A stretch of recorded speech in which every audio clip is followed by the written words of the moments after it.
Hola familia, Ezequiel Friki a sus órdenes. Ya llegamos a la quinta parte de esta saga de los yokais reales que fueron inspirados para crear nuestras monas chinas más amadas de la franquicia de Touhou. Si son nuevos de este canal y quieren saber más de estas criaturas mitológicas, les invito a entregarles las etiquetas como también los links de esta saga para conocer un poco más de la cultura mitológica de estos yokais. Y como especial, el usuario Juan Juega me ayudará a narrar en este video, que les dejaré el link en su canal en la descripción. Entonces, sin más que decir, comencemos.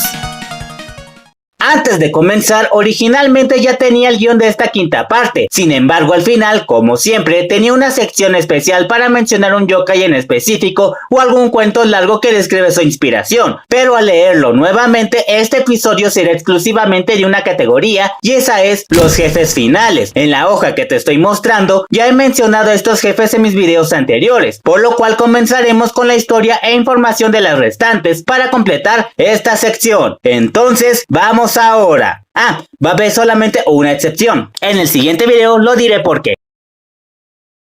Empezamos con Okina Matara, que es la jefe final como el extra del 16ª entrega, conocida como una de las 4 diosas que representan al mundo de Gensokyo, como también la diosa oculta entre las puertas traseras. Junto con sus 2 sirvientas, ella hace representación a la historia de Matara Jin, un dios budista en la escuela Tendai del budismo japonés. A lo largo de la historia estuvo estrechamente asociado con el complejo del templo del monte Hinei, y algunos autores lo consideraron con el papel principal de controlar el destino del ser humano al ser una deidad a nivel astral, e incluso también era alabado como un dios de las comunidades marginadas, desde personas con pocos recursos y artistas ambulantes, que gracias ante esta representación se le conmemoró una festividad llamada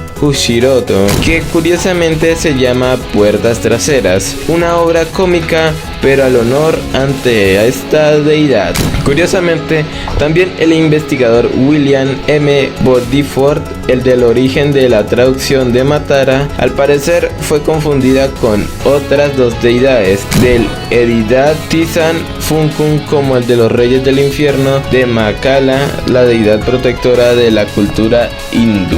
Debido a esta, actualizadamente se le consideró como un demonio alabado específicamente como juez en el infierno, introducido en la cultura china y japonesa. Incluso sus 2 ayudantes, que son Onish, Tereita, Shindra, y junto a Matara simbolizan los 3 quechas que envenenan el corazón del hombre, representando la avaricia, la ira y la estupidez. Como dato extra, en su festividad se ha combinado con sus danzas Ata no Kawasuku, que Ata es un héroe cultural retirado y un gran amigo del fiel ante el príncipe Shotoku. Realizando su obra en el dios Matara, sería un personaje al estilo Non, como un anciano rasgado y auspicioso. De hecho, existe una teoría bastante interesante sobre la relación de estos 3 personajes debido a dicha explicación, por lo cual, si tengo tiempo y a la vez pueda ponerme a manos a la obra e investigar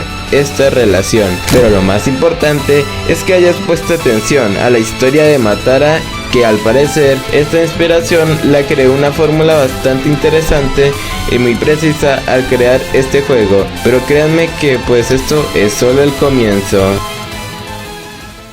Hablando del príncipe Shotoku, Toyosato Mimi no Miko, la jefe final de la 13ª entrega, nos abre las puertas de la historia de uno de los personajes más históricos de todo Japón. Anteriormente, en la parte 4 de la historia de Touhou, expliqué una parte de la historia del príncipe Shotoku, pero relacionado con los sucesos del personaje del juego. Por eso te contaré la historia original de este personaje. Shotoku Taichi, o también conocido el príncipe Shotoku, fue un regente político en la corte imperial de Japón. Fue el hijo del emperador emperador Yomei y la emperatriz Hashishito no Himemiko. Desde su nacimiento, Shotoku lo consideró como un niño prodigio, sin contar el rumor que desde su nacimiento ya podía hablar. Pero la razón del por qué es muy querido es debido a lo siguiente. Cuando la familia Soga obtuvo el poder debido a la conquista del clan Mononobe, la familia real del clan Yamato estaba perdiendo control y discutían más sobre los derechos ante el poder, principalmente la familia Soga, causando que los clanes luchaban por el control de la tierra, incluyendo los recursos. Según los historiadores, es debido ante la inestabilidad de la sobrepoblación a luchar en específico por los recursos. Entonces el príncipe inteligentemente descubrió tres problemas. Primero,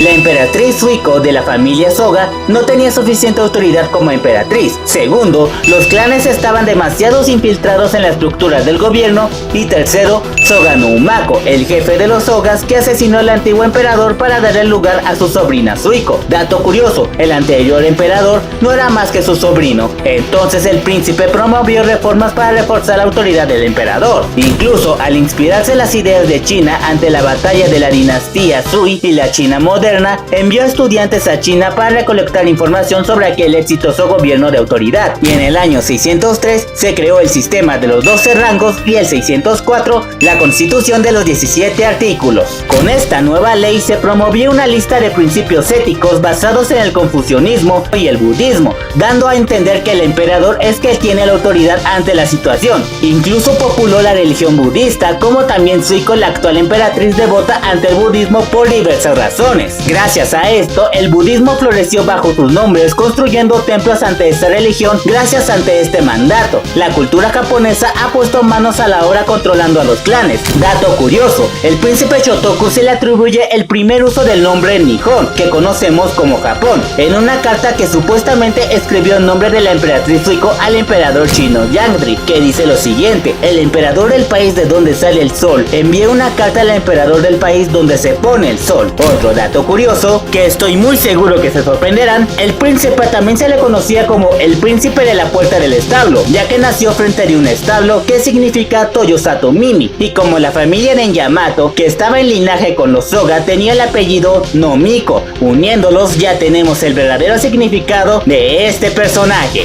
Sin duda alguna, este fue una de las historias más asombrosas que he investigado, pero debo decirles que me divertí demasiado y aún nos falta más por saber de los otros personajes, así que quédate un rato para ver más de este video.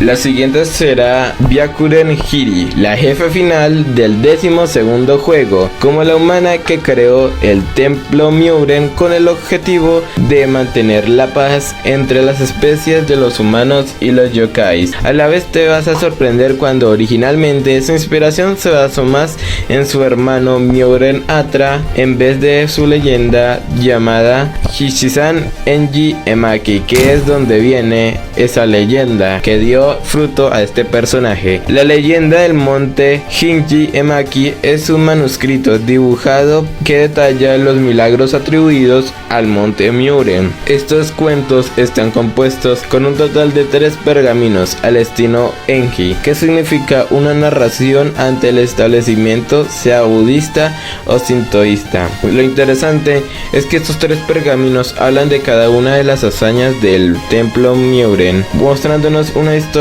dibujada que te sorprenderá cuando te lo resuma. Y resumimos aquí, de los 3 rollos comenzamos con el primero. Narra la historia del granjero volador o granero volador, cuando el budista Myoren castiga al granero por no darle un cuenco de arroz. Yo diría que dice ahí granjero, pero bueno, haciendo explotar toda su granja, haciendo que el arroz volando ante tal impacto se esparciera por todos los lugares, haciendo que los aldeanos recojan el arroz, y el granjero, al ver con tan suceso, se inclina ante el budista, rogándole que le devuelva el arroz, y con cuentas obtenidas ante él, decide esparcirlas por todo el lugar nuevamente para que los aldeanos la recojan y tengan una parte del alimento, principalmente en lugares pequeños. Y aquí tenemos el segundo rollo, que narra el exorcismo del emperador era de la era Genji, kanji, porque la verdad esto no está muy bien redactado.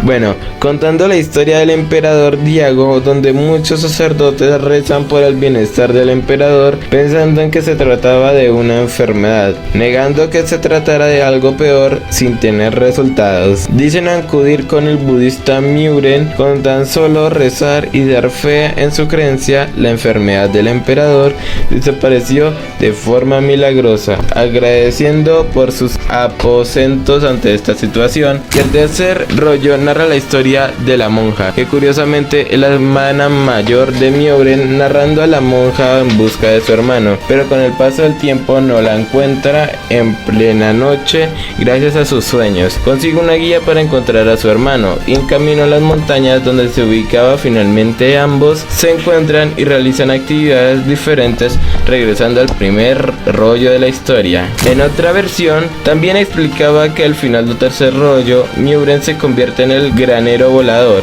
explicando que sus últimos momentos de vida dándole paso a su hermana. ¿Quién diría que esta historia hablará mucho de este personaje? Pero aún nos falta más historias que explicar para seguir con esta sección y será que pongas muchísima atención. Jujutsu Sagyouji, la jefe final de la séptima entrega. El video pasado posee una referencia al mundo del inframundo. Sin embargo, encontré algo interesante debido a su apellido, pues resulta que Sagyouji hace referencia al poeta más famoso de Japón llamado Sagyo Hoshi, un poeta budista con una pasión de virtud y contemplación y un alma que vagaba por los lugares de importancia religiosa. La soledad también pasó a formar parte de su vida durante sus viajes y deslumbrante belleza. A pesar de su religión budista, era un pensador muy profundo y en armonía con la naturaleza. El impacto del sintonismo con creencias pesimistas y algo opuestas a las ideales que renuncian vinculados al budismo en su forma de pensar. Lo curioso de este poeta es que su deseo es morir enfrente del dios Buda, rodeado de hermosas flores bajo un árbol de cerezo. Combinando sintoísmo y la naturaleza, entró en el budismo de Sagyo porque imaginó el amor y el espíritu de Buda en la naturaleza, falleciendo en el templo Horikawa. Ahora me preguntarás, ¿qué tiene que ver con este poeta con el personaje? Pues desde el principio creí que se trataba de un poema inspirado a Jujutsu, cuando en realidad Sun se inspiró de la propia biografía de este poeta. Si sabes la historia de Touhou, tanto Jujutsu como Sagyo, sus cuerpos fueron enterrados debajo de un árbol de cerezos, siendo rodeados por sus hermosos pétalos. Aparte, el poeta antes de morir escribió lo siguiente: déjame morir en la primavera bajo los árboles en flor que hace alrededor de la luna llena del mes de Kisarai, mostrando el gran amor de estos árboles de cerezo. Y lo curioso es que una de sus poemas, llamada Después de dejar al mundo, vio florecer junto al río Shira, compuso lo siguiente: flores cayendo que no veía, pero vete a casa, ese es mi sentimiento. Los cerezos de flor, cuando difieren en mi pasado, revelan tal vez. Lo cual sería como una pequeña referencia sinónima ante el incidente del juego, donde al ver que Sagyo Yakashi ya no ha florecido como alguna vez lo era, decide reunir todas las primaveras para su florecimiento, recordando lo que era una vez el árbol más grande y hermoso de todo el inframundo. Tal vez este no sea el más emocionante en cómo utilizar los personajes más importantes para su historia y redactarlo a su juego, mostrándonos lo ingenuos que somos ante su creación. Kanako Kasaka y Suwako Morilla, las dos diosas representantes de este templo, el templo Morilla, ubicado en las montañas Yokais, y ambas diosas tienen una conexión interesante, como también una historia que te sorprenderá, pues ambas conforman el gran santuario Suwa, redactándonos una divina leyenda antes de su creación. Y si eres fan de esta franquicia, notarás que la leyenda te sonará muy familiar. Porque primero, el gran santuario Suwa está ubicado en la prefectura de Nagano, en el cual consta de 4 santuarios principales. El miembro del clan Suwa, originalmente un linaje sacerdotal de uno de los santuarios componentes, ya que en su leyenda e historia ha hecho una extensa representación debido a ser una de las más antiguas y sin recordar que sus rollos históricos han sido perdidos a lo largo de esta historia. historia, pero lo más importante son sus dioses, conociendo a Takemikataba y Morilla. Bueno, el dios Take, conocido como el dios del viento, agua y agricultura, como la caza y la guerra, ya que algunas familias, principalmente la familia Suwa, según su mitología, este dios era el dios Okuninushi, dios de la construcción de naciones. Sin embargo, al ser derrotado por el dios Take, el dios del trueno, escapó hacia el lago Suwa. Por el contrario, el dios Morilla se consideró como un ancestro mítico, parte del clan Morilla, que anteriormente eran subordinados del clan Suwa, considerando que uno de los dioses locales que habitan en ese lugar, principalmente en la ciudad de Okaya, cerca del río Tengru. Cuando Take llegó al lago, decide conquistar y atacar a todos los dioses locales, pero al dios Morilla, quien fue el que le dio batalla, los historiadores locales han interpretado durante mucho tiempo la historia del conflicto entre las dos deidades como la mitificación de un evento histórico en el que un poderoso clan local que gobierna la región del lago Suwa y sus alrededores, obviamente el clan Morilla. Tras la victoria de Take, se le aclamó como el conquistador, también como un rey al derrotar a otros dioses locales, siendo venerado como un dragón, en otras versiones como una serpiente, siendo este dios real de este lugar. Curiosamente, la historia cuando Kanako derrotó a Suwako en la batalla, dejándolo ser la diosa del templo Koshiya. Ahora bien, según otras fuentes, Kanako puede ser inspirada por la diosa Hashatomi no Kamui, una diosa local del lago Suwa, cuando el dios Take tomó el poder del local y lo convirtió en la esposa del conquistador. Lo curioso es que este nombre no aparece en los registros japoneses, por lo cual se cree que sea una diosa indígena y exclusiva de la región Suwa. Desafortunadamente no he podido encontrar información suficiente sobre estos dioses, ya que es muy limitada, como también la misma información que en diferentes páginas web, pero creo que lo más importante es que conté la historia de estas diosas.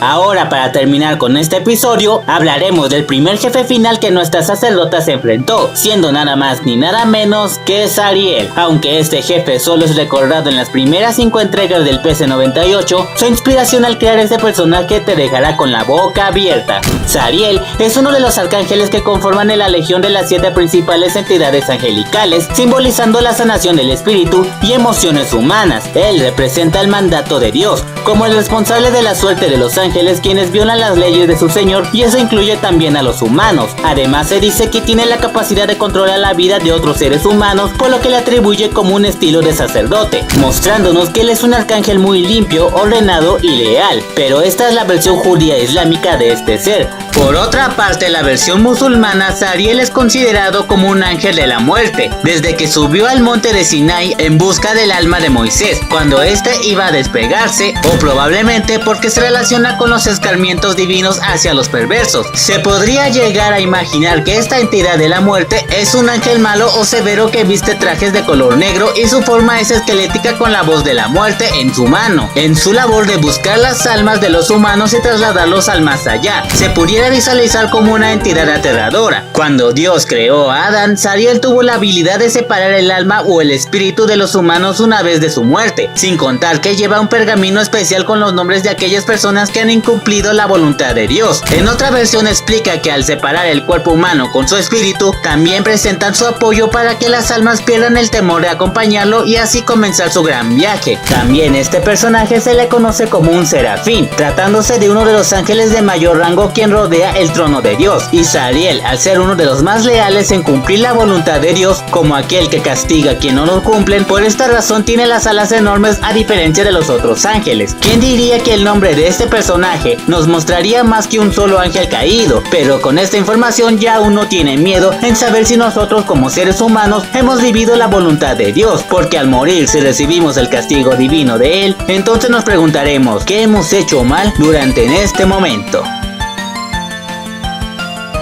Muchas gracias por estar con nosotros, nos veremos en otro video. Ezequiel Friki se despide. Pon un like si te gustó, compártelo con tus amigos, activa la campanilla, suscríbete a mi canal y sobre todo, que te hayas divertido. Como también agradecer a Juan Juega por ayudarme en narrar en este video. Les dejo el link en la descripción. Sayonara a toda la familia.